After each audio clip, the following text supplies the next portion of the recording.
Visit Rwanda mu gihugu cyacu ariko dusigaye twarateye Shabuka n'intare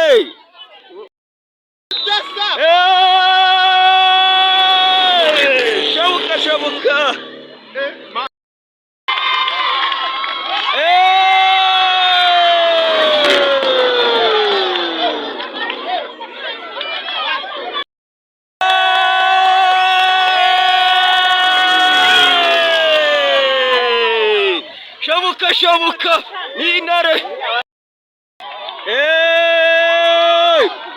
n'uwambere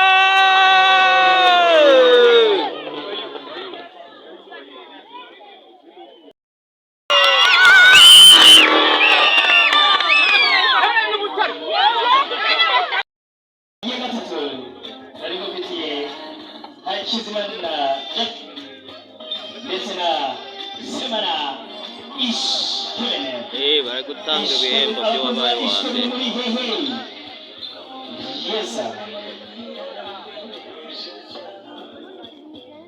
Wabaye wa mbere wamubonye ku modoka y'akarere gufite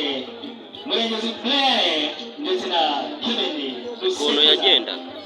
bari batwaye imodoka